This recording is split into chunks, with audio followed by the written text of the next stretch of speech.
Always held back by the Instagram. So no, don't worry about adjusting your screen. It's not you, it's me. Here we are again, Discover South Florida, coming to you live on Thursday, the 19th of November in this 2025. That's been interesting to say the least, particularly with South Florida for so many reasons. We just don't have that kind of time, Larry. Larry Mastropieri, broker owner of the Mastropieri Group, alongside myself, John Laws of Discover South Florida. And we will begin this evening talking about how South Florida, the surprise of very few, local governments approved millions in incentives for corporate expansions in 2025. Now, these were programs that were helping to attract new headquarters from across the country and around the world.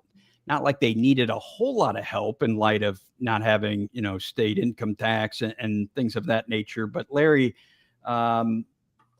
what had you seen with this up to this point? I know when we were checking some of the headlines and stuff that have been going on, was there something particular about these incentives that stood out to you?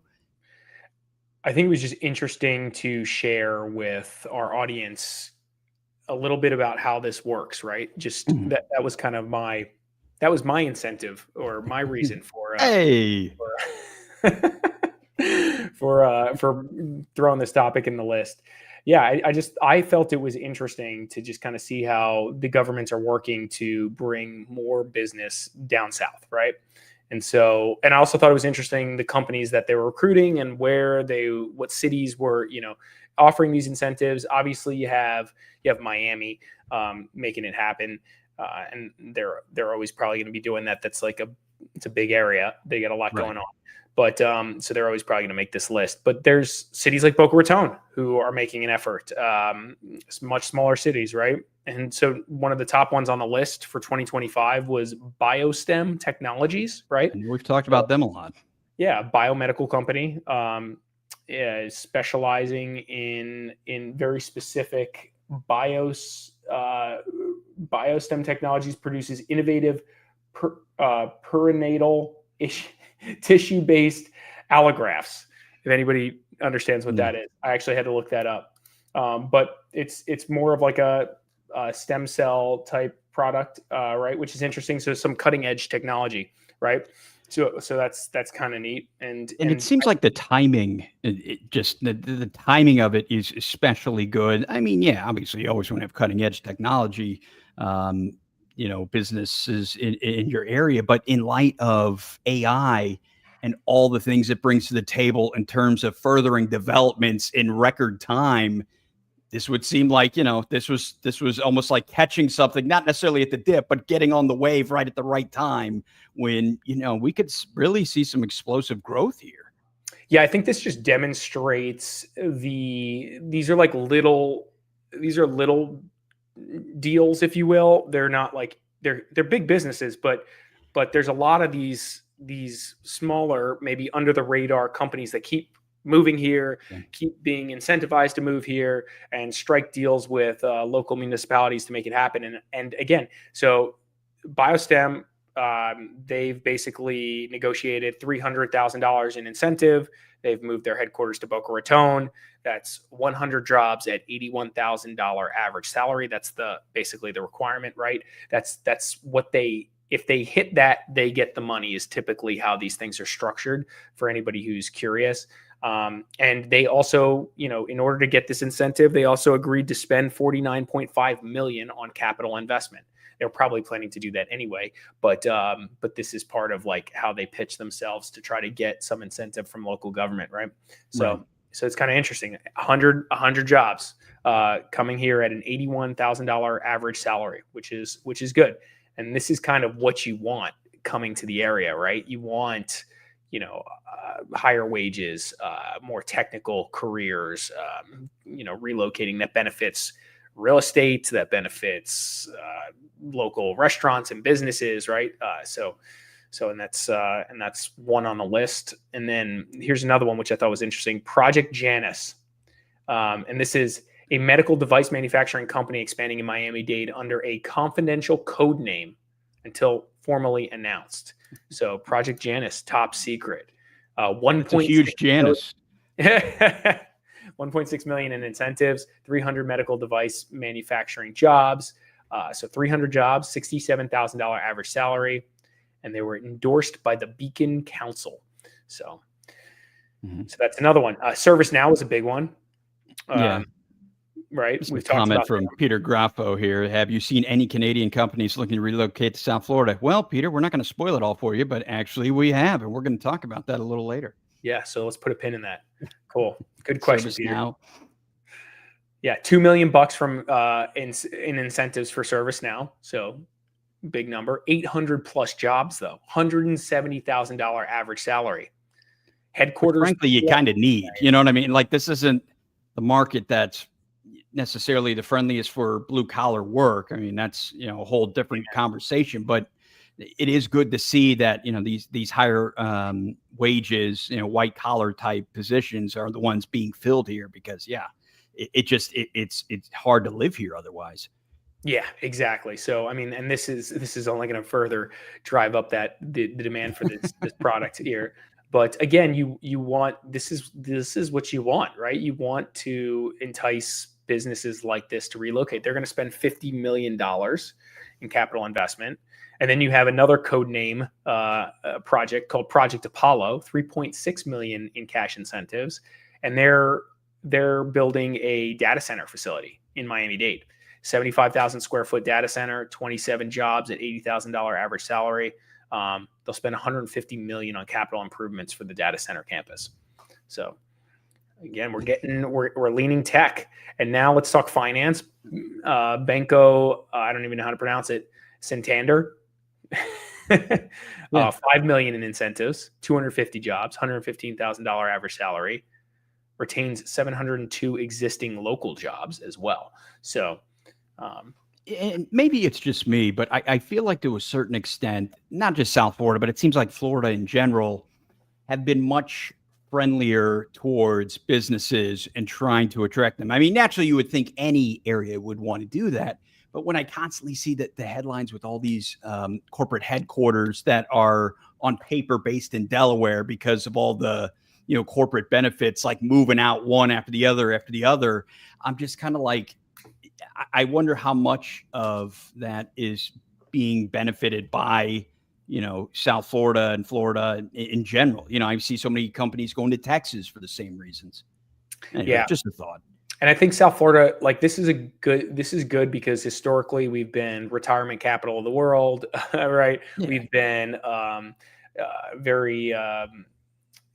we've been a vacation spot, right? So we've been more of that than real industry. And this just continues to cement the fact that, hey, more and more real businesses are coming down here. And we feel it too on the real estate side because we're working with clients and we're like, learning who they are. Are you seeing a lot of new people moving in? I mean, just younger and younger on the regular? Without question, younger and younger, and it's changing South Florida. And there's a little bit, we've experienced this, right? There's a little bit of a clash of generation on some level for some of these development projects, like the downtown Boca project. There's different things that we talked about where certain groups of people feel strongly about, like let's build, let's develop, and others feel like let's retain the old thing that we had here. And so I think there's a little bit of that, but the transition is younger. The transition is more high paying jobs. And that's what we're seeing quite a bit of for sure. So let's move on to the next topic. All right. Well, Palm Beach County, to the surprise of no one here, luxury contracts have surged post-Mamdani win.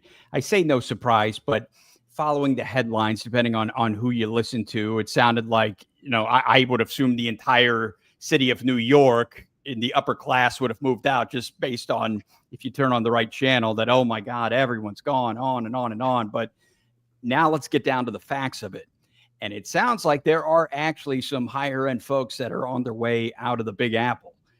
Buyers signed 29 contracts between November 10th and November 16th, totaling $235 million in asking dollar volume, which is a significant jump from the previous week's 10 contracts totaling $67.7 million. So, yeah, that is quite a bit. Larry, I know you follow this stuff very closely. Are you still noticing it? Are you getting more New Yorker phone calls? I think we get more calls from sellers saying that. asking they about. think they think their house is going to be worth more because of this dynamic than actual buyers calling. I think there's truth to this, but I would also flag, and if you read deeper into this, I'm just curious where the 29 contract buyers originated from, right? So, and if you analyze that, I think you'll find that, maybe there's some in there that are New Yorkers and they're escaping for that reason. And then I think there's others that are just so happened to be a little bit of a coincidence. I don't think it's all coincidence here. Let's put it that way. I just think maybe like the jump of, 235 million from 67 million. There were some big deals that went pending in this thing. For example, we got a Stone Creek property, right, at 47 million. I mean, that's basically the total. You know who that is, right? This isn't. I don't think this is Marky Mark. Oh, that's not Wahlberg's? No, it's somebody else. So okay. I'm pretty sure it's not Marky Mark. I think we have it on the list down here. Okay. I think it's somebody else for sure. Okay. So again, like I think I challenge this a little bit. I think this is a good headline, right? And that's all good. Here's another one. Again, another big number, 37 million. Okay, so these two deals alone crushed, the previous week's number, right? So the outliers, the averages versus the medians, the outliers. Yeah, so like in these big luxury deal, territory, like you see these things happen from time to time. One week you hit a 37 million sale, the next week you hit a few fives or whatever it is, right? And so I think there's something to just let's just keep monitoring this is my reaction, and like really make a real decision based on real data, digging deeper. I think if we dig deeper into this, I don't think those 29 contracts necessarily are all from New Yorkers running from Mamdani.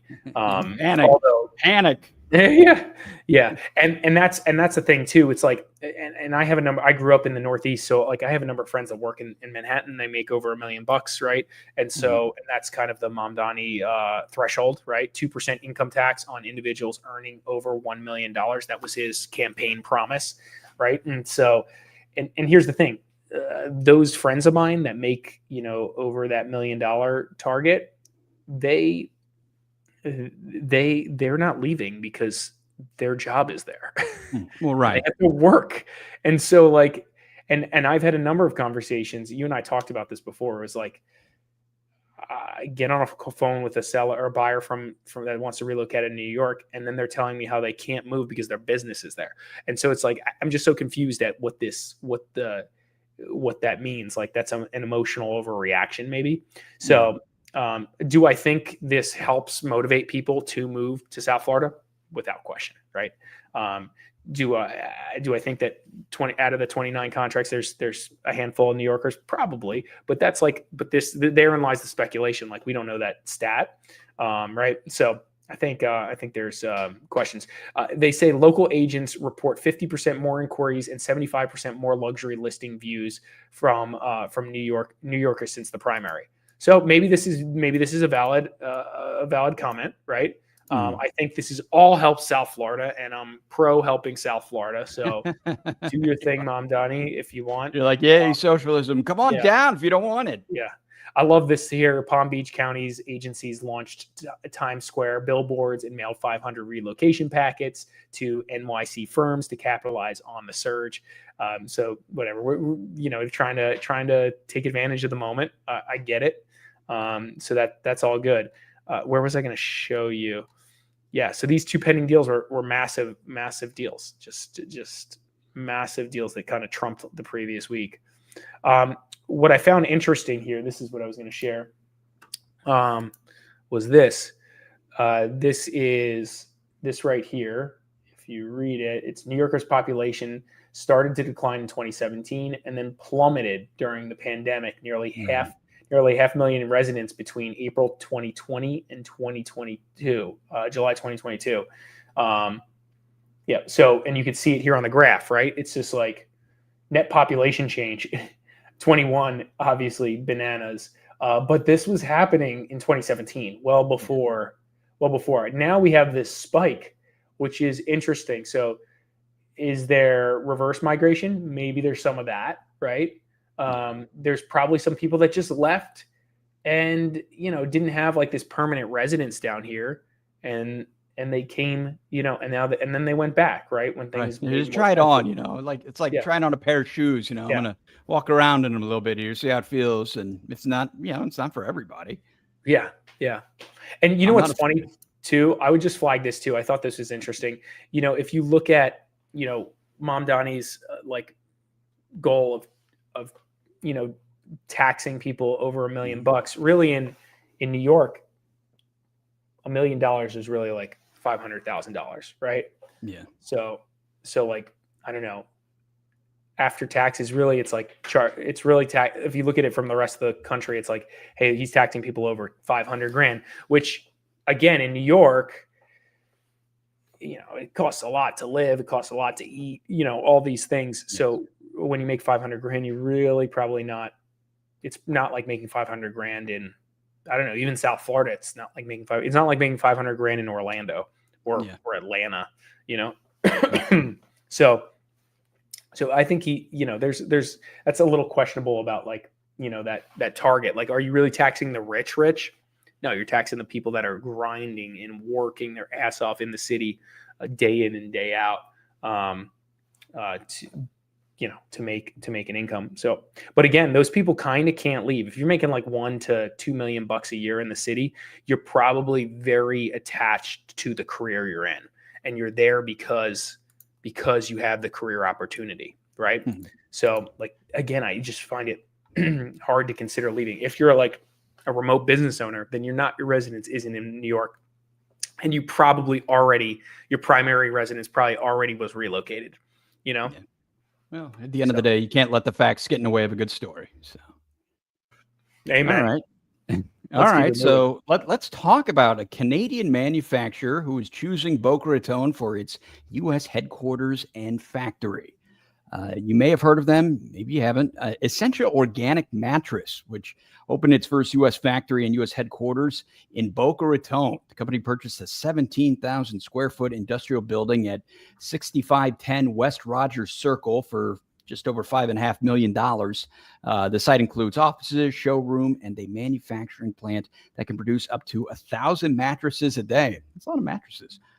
Boca facility will employ 22 people, combining relocated staff and local hires. So we were talking about a week or two ago about, are the Canadians, are they too scared to come back? Well, Essential Organic Mattress is not afraid to come down to Boca. Amen. Come on, Canadians, come back. Yeah. Come back. Mattresses a day. Yeah. Yeah. And not just that, they're Montreal based, so they're bringing a little more cultural flavor, getting some French mixed in there with the, Latino and everything else that happens here in the melting big pot. salad bowl that is South Florida. Yeah. This is the melting pot. Yeah. And again, this is like, I feel like this, like the story is like basic, but it's like just good to reinforce, hey, again, there's like manufacturing happening in South Florida. There's things being made, right? That's a good point. This isn't just, come vacation here. There's real industry, and there's more and more real industry arriving every single day. So.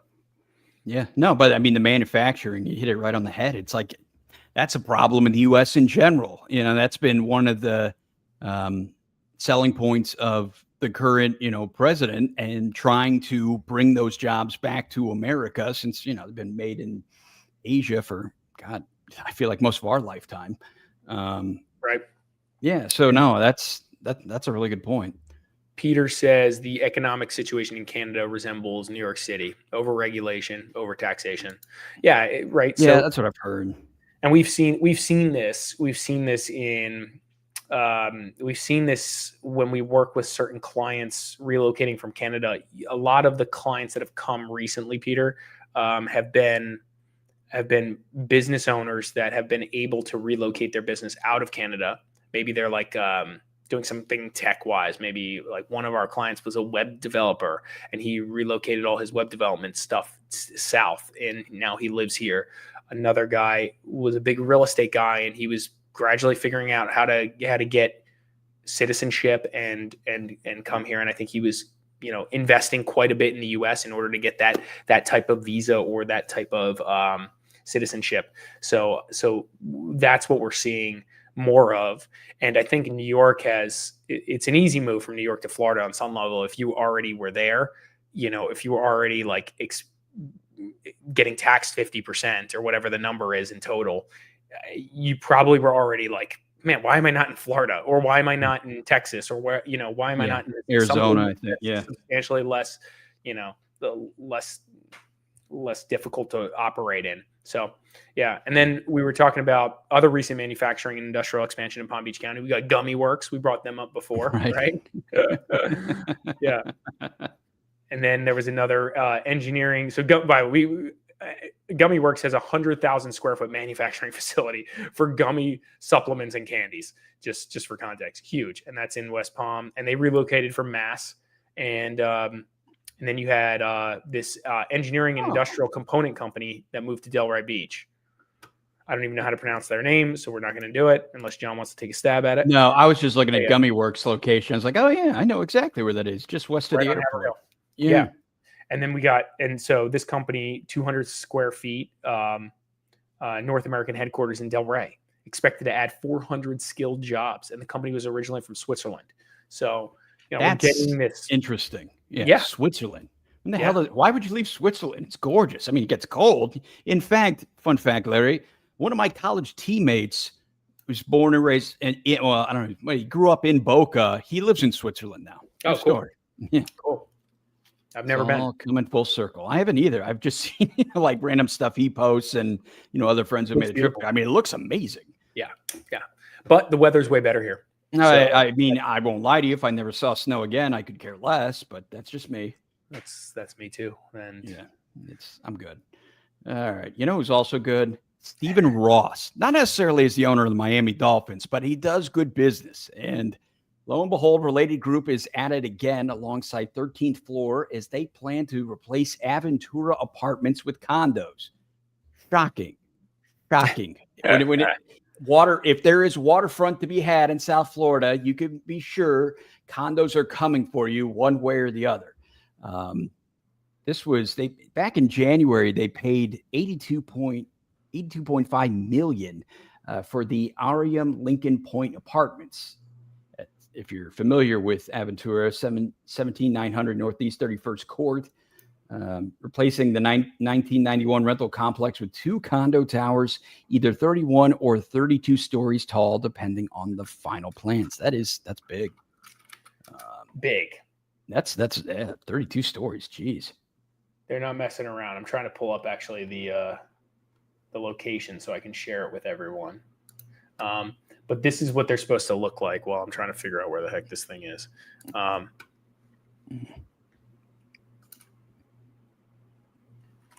mean, that's just. Oh yeah. That's pretty cool. I'll give them that. It almost feels like, there's so many big buildings right in that little corridor there. It's like you're kind of cruising on the Intercoastal around like massive buildings and a lot of green space in the proposal. I like that. Yeah. 82.5 million, as you mentioned. Right. Like, that's it. And it's a big piece of property. So it makes sense. Yeah. 51,000 square feet of amenities, 409 condos. Yeah. Yeah. It almost feels like, to a certain extent, like, is Related the only game in town that has enough capital to invest in these kinds of projects now? I mean, I just feel like they headline all of these.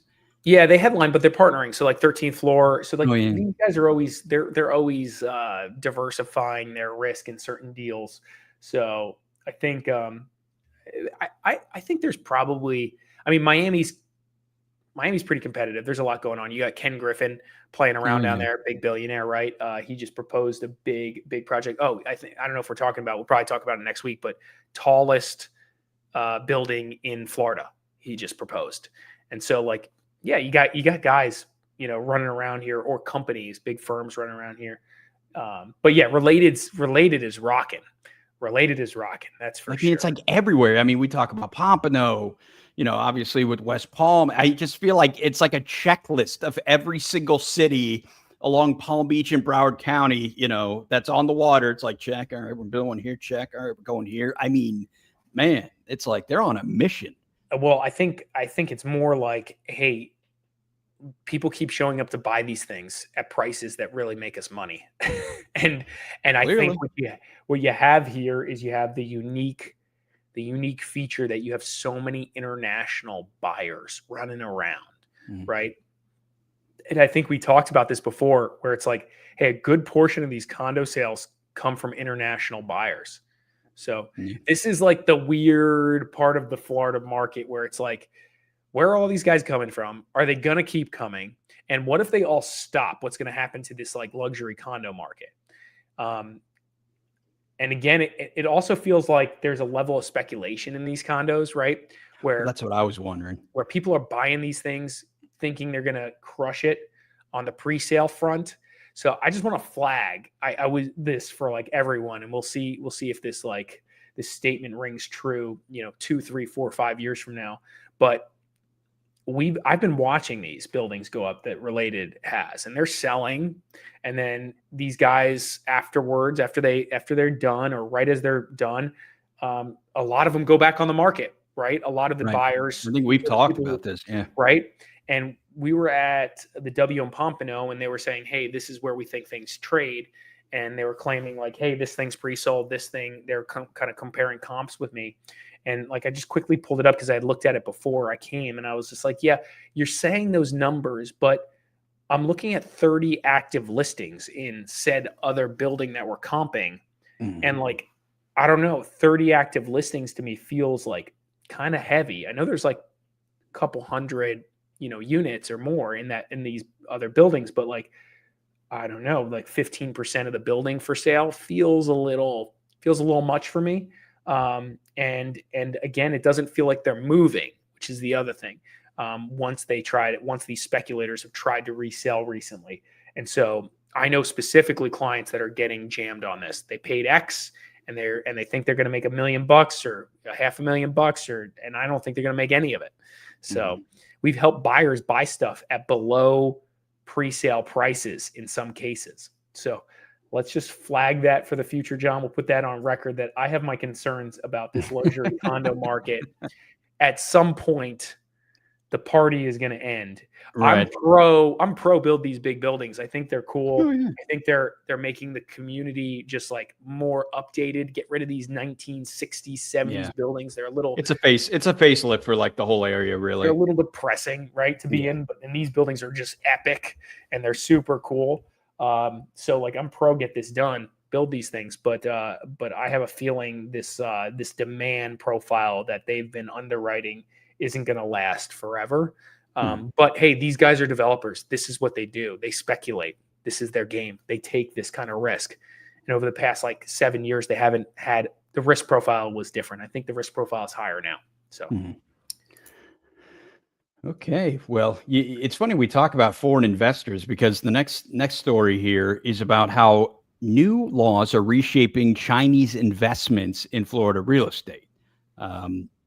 Obviously, like so many other foreign countries that have, buyers coming to South Florida, Chinese interest in South Florida real estate is skyrocketing, but new laws are making it harder for them to buy. So here's how the legal battles and policy shifts are reshaping the market. If we rewind to 2023, we had Florida passing Senate Bill 264, which prohibited China from buying most residential properties, all land near military bases, and agricultural land, which that's a lot of South Florida.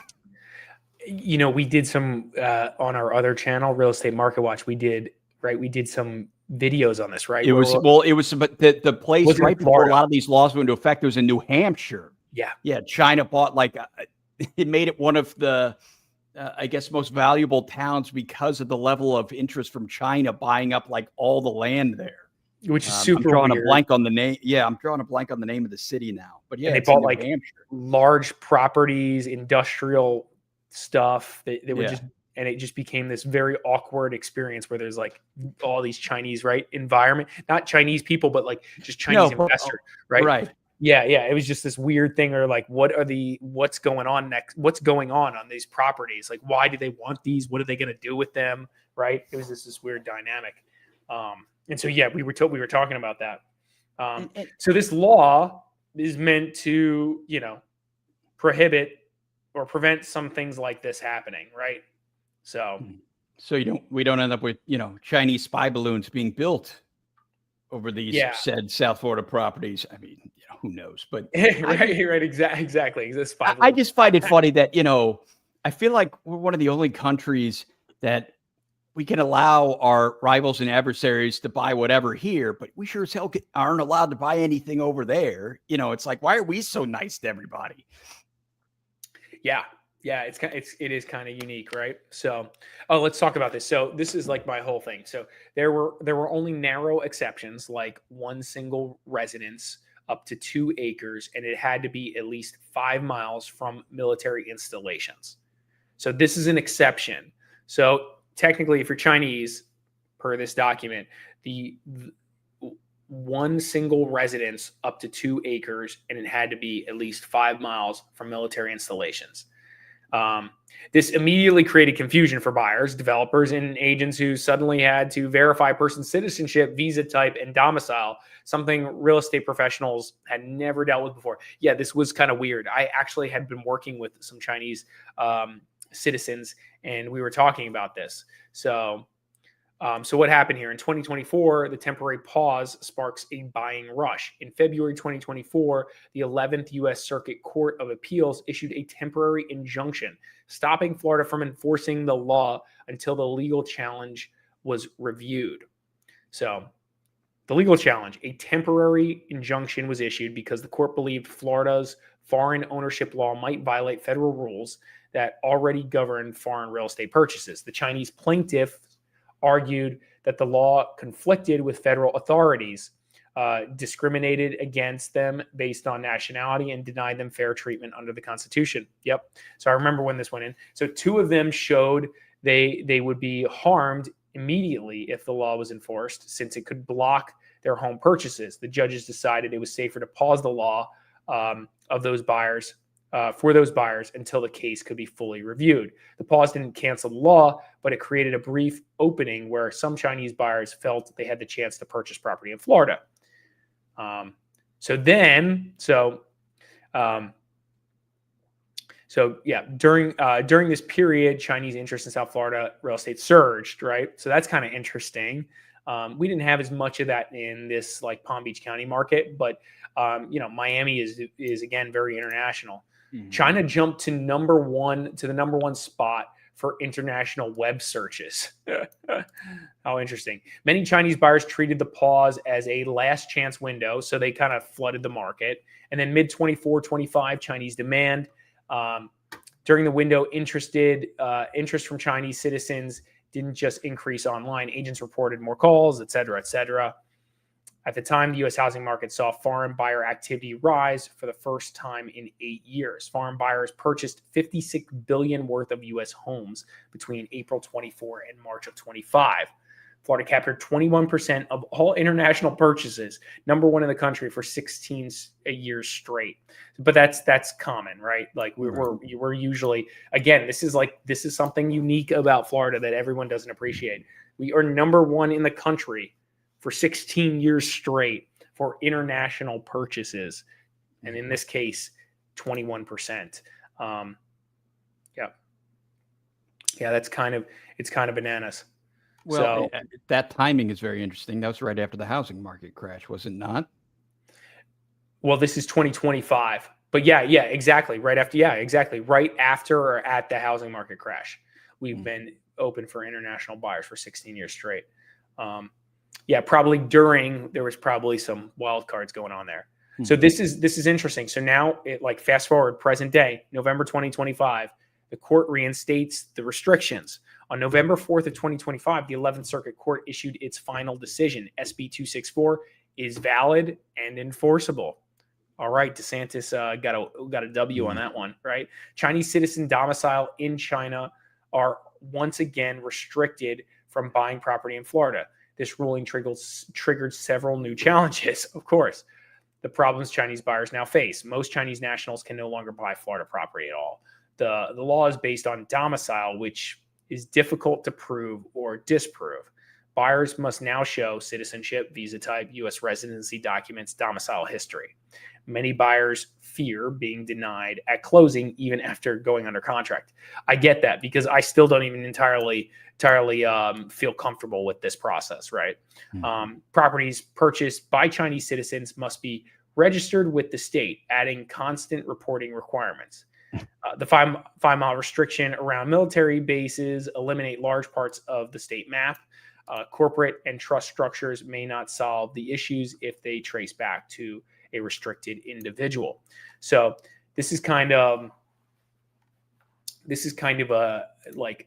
a super gray area for everyone right now.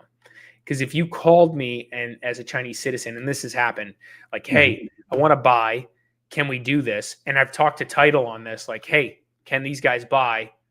And the answer was like, yeah, sure.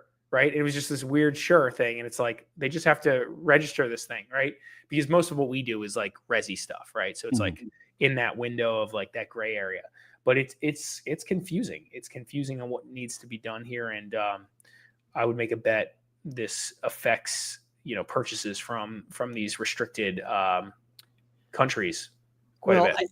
My question too, I'd imagine in most cases with Chinese nationals buying in Florida, it's just as investments. I mean, are they trying to leave? Well, I get it too. Like, it's okay. Like, on some level, it's like, hey, if you're like trying to get citizenship, et cetera, well, then you probably can buy at some point, So I don't know. It's tough. This isn't easy. So, okay. Well, all right. So let's talk about Tesla. Yes, Tesla. Man, we haven't talked about Tesla in a while. Not since swastikas were being spray painted on Cybertrucks and Elon was bringing down the end of the United States and so on and so forth. But here we are with Tesla clearing a major hurdle in Arizona and named a few other U.S. cities for its Robotaxi rollout. Florida is on the list, and the shift towards autonomous transportation could reshape mobility across the state. Before we go any deeper into that, I know we talked about a similar Robotaxi service being available in Boca around Meisner Park. I haven't seen it. Have you? I have. Oh, you have? Okay. I haven't been around there much lately, but I was like, did that actually end up happening? Yes. So the answer is yes. I saw it. It's running around. I don't know if they were allowing people in it when I saw it because I think it was like doing the test runs, right? You know what I mean? Like, no, it's just for show. We don't actually let anyone use it. Yeah. Yeah. I think it was just driving around, like kind of prepping to, before it, making sure it doesn't hit people and stuff. Right. I was going to say, with which people would be a very Florida thing to do. Yeah. Yeah. So yeah, it's rocking. Again, that's completely autonomous in the sense that it follows, there's no driver in it, and it's kind of just driving around a specific area. Right. It was like a loop by like FAU and Meisner Park or something. I don't even think it goes to FAU. I think it might. Maybe they're expanding there, whatever. Yeah. So this is kind of cool test. Like, you just literally jump in and it drives. It'll be good for these downtowns if it like really can cruise around and do that. I mean, that would be awesome. Then I won't have to pick my fiance up from Meisner Park, which we live like 2 minutes away from, at like 10 p.m. Just because she calls with her friend, hey, we just left the Tequila Fest, right? And it's like, I maybe just jump in the Robotaxi and just come home, Right. There's going to be some. There's going to be some accidents left behind in some of those things. Then like that's already going to happen. Oh yeah, I can. Yeah, I wonder how they keep tabs, like who's going to cover, the cleaning bills and stuff for the interior when they got to get it all cleaned up. There's vomit everywhere in these things. What's going to happen. I mean, I haven't even been out west with the ones in Southern California and some of that. I'm sure it's got to go on pretty regularly. But In any case, Tesla receiving statewide approval in Arizona, its third approved state after Texas and California. So the company identified Miami, Las Vegas, Phoenix, Dallas, and Houston for its self-driving ride-hailing network during its annual shareholder meeting last week. Yep. Yeah, good news And- is Florida and so- already allows fully driverless vehicles on public roads. Yeah, that no surprise there. Yeah.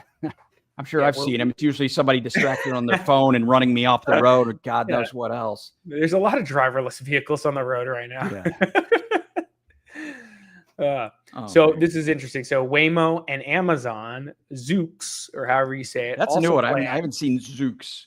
Or are actively testing autonomous vehicles in Florida right now. This is coming, guys. This is happening. I'm ready for it. I'm done. I'm tired of driving. Screw it. Same. I don't need.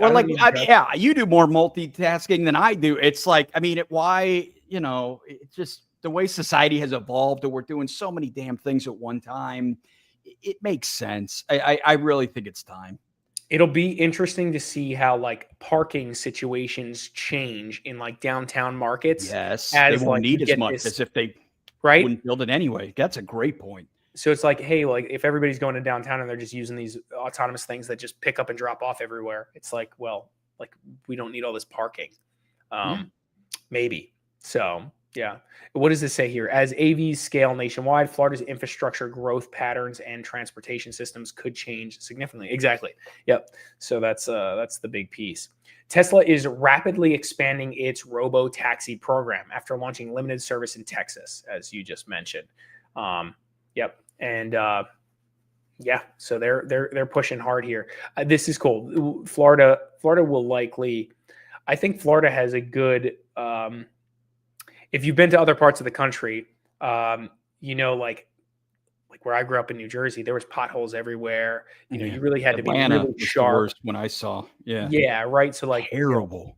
I would argue Florida has pretty good road systems, right? Which I think make it more interesting. You have a lot crazier people on the road, maybe, but just because there's every human from all over the world trying to drive based on their their training or lack thereof training. Here in South Florida, but on the other hand, I think the infrastructure is pretty good, so I think Florida is a good choice. Plus, the AIs need to learn, right? And Florida will put them to the test. Florida drivers will put you to the test, right? So, if that thing can learn to survive in Florida, it can survive anywhere. Anywhere, baby, anywhere. so that's it. Yeah. Oh man. All right. So Tesla continues seeking regulatory steps in Florida. No launch date is set. Waymo began Florida testing in 2025 with public rides expected in 2026. So next year we could have people running around in Waymos or however you say it. Yeah. Mm-hmm. Yeah. So here's a question, and I ask this because you drive a Tesla. I mean, as the software updates, does your car already have some sort of autonomous feature? Because I see random, social media posts and things. I mean, what does it do now? So I mean, basically, my car's not the newest Tesla version, but it gets updated, obviously. Right. That's why I ask. But still, it's. So I just have to kind of make sure my hands are always on the wheel, and if they're always on the wheel, it'll drive for you. Really? Completely. It'll take me from my house to somebody else's house. Pretty much no problem. I use it a lot. And it's gotten from the time I bought it and bought a Tesla in 2019 to today, substantially better, way better. It's improving. There's no question.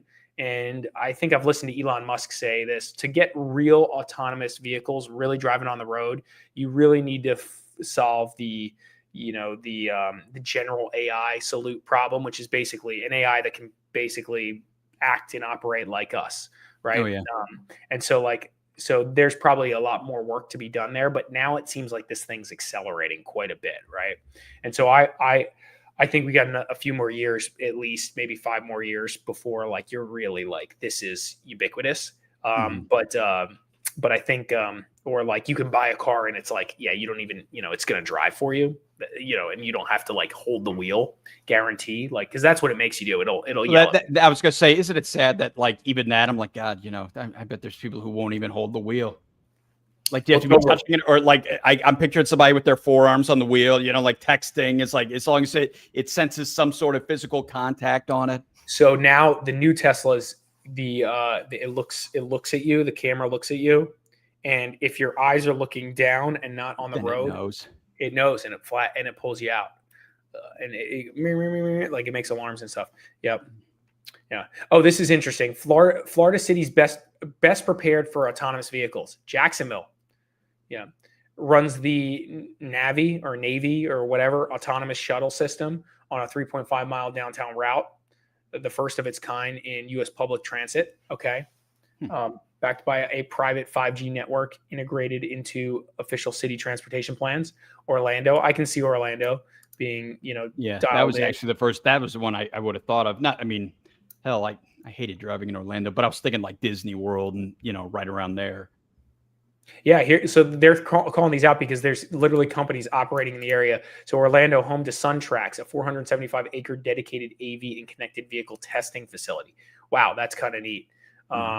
So they got a facility where they're running tests all the time. Miami, chosen by Tesla, Waymo, and Zoox for AV rollout and testing due to dense demand, tourism, and AV-friendly state laws. Expected to be an early commercial Robotaxi market. So Miami's going to be hot.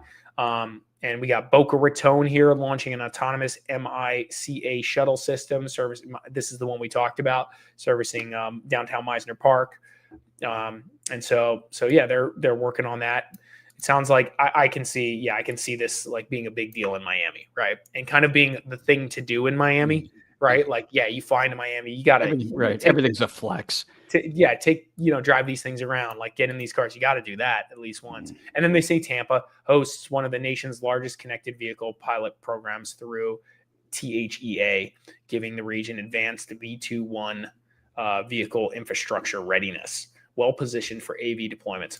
Yeah, I mean, sounds like Florida's kind of on it and going after it, which I'm supportive of. Should be cool. Well, it's again when I was talking about some of the corporate restrictions or lack thereof in Florida in general, I just feel like Florida is so much more open to trying new things. So I mean, because there's just so little red tape. I mean, granted, there are regulations and things for a reason, but it's kind of like, well, you're coming to Florida, it's sort of like do so at your own risk.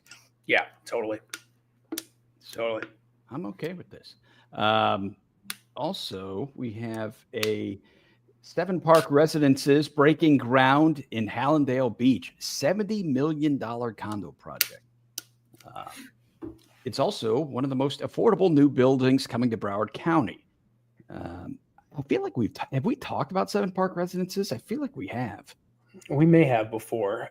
This is what it looks like. I honestly can't remember, which is why I know. I mean, you look at them all day, every day. I'm sure they probably all look the same to a certain extent. $70 million, 8-story building, 124 units, starting at $375,000 plus 4,500 square feet of retail in the front.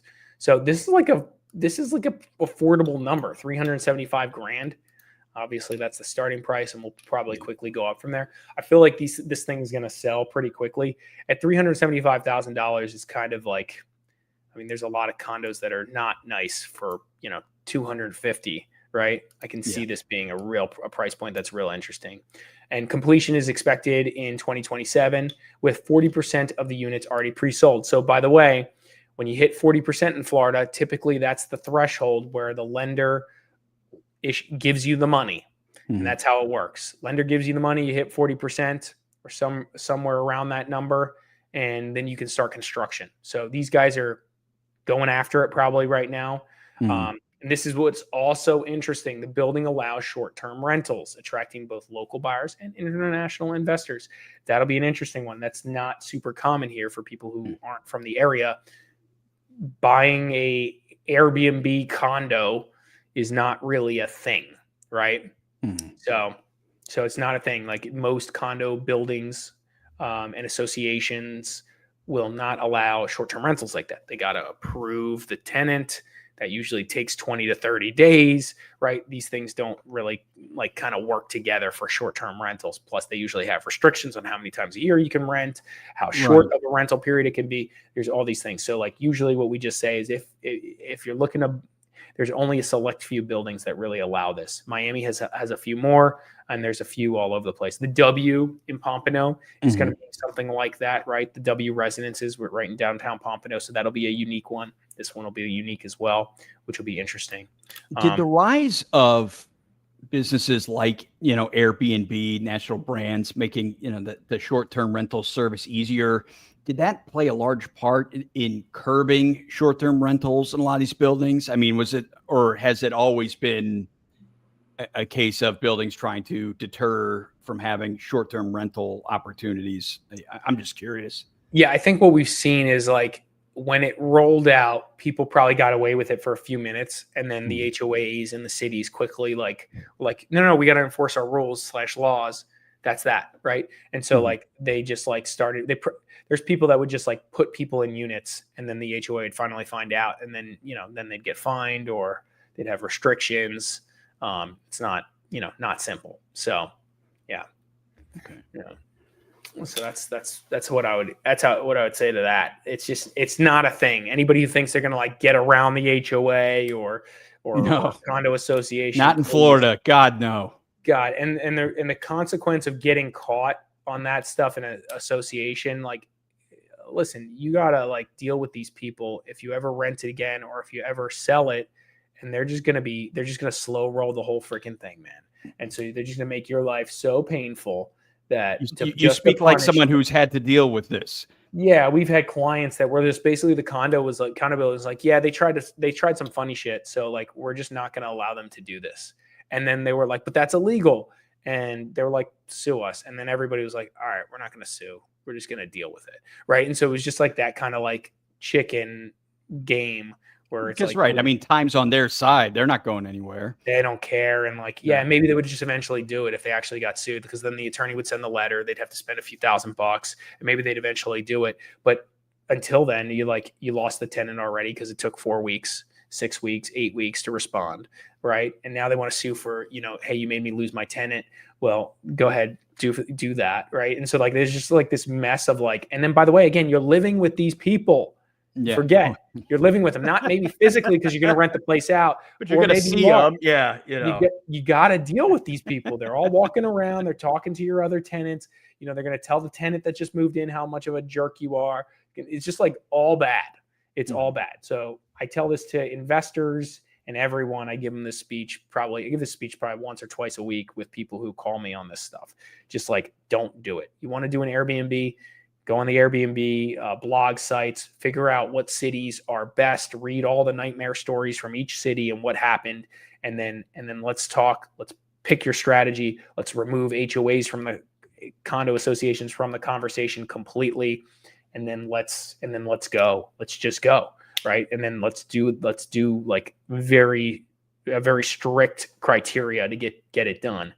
And once you do that, then like you see what's available and you're like, oh man, things aren't cheap. This isn't easy to do. And then everybody wonders why. It's like, hey, yeah, the Airbnb thing is like not super easy in South Florida, to pull off. Yeah. But anyway, that went down a rant. No, that's cool interesting. Building. I was just curious. I mean, I know you deal with a lot of that. Yeah, totally. So let's see. This developer, Kedema Developers, is building an 8-story condo on a 1-acre site with 124 units, as we talked about. Unit sizes run from 500-foot studios to 1,645 square feet, 3-bedroom units. Pretty cool. And as I was showing you, this is like kind of a cool, just like good looking thing. Like nice building. This will be good long term. The developer expects about 30,000 square feet of amenities, including pools, cabanas, kind of what we're seeing here, right on this, which is kind of nice. So, this is neat, and this is kind of like following this like development spree in the Hallandale market, right? There's the Oasis Hallandale, the residents at Shell Bay, the Mandarin, Hallandale Beach residences. Like there's like a lot going on here, and it's quite interesting. In fact, my team on the investment side, we're looking at a bunch of property there, and we're pretty optimistic about the future of Hallandale and what that's going to look like. We're working with another developer right now that's going to do, I think, 6 single-family homes in the area. There's a lot popping off there, and I think that area has got good trajectory long term, good density. Close to Fort Lauderdale International Airport, close to Miami International Airport. Good culture, cool boardwalks and beaches, right? Like all cool stuff. So. But I think I could probably optimistically say that about most South Florida markets, right? Or cities. So, yeah. But yep, that's it. Let's call it. All right, man. On behalf of Larry Mastropieri, broker owner of the Mastropieri Group, I'm John Laws of Discover South Florida. Just want to thank everybody for tuning in. Have a great weekend, and we'll see you on the next one. See ya.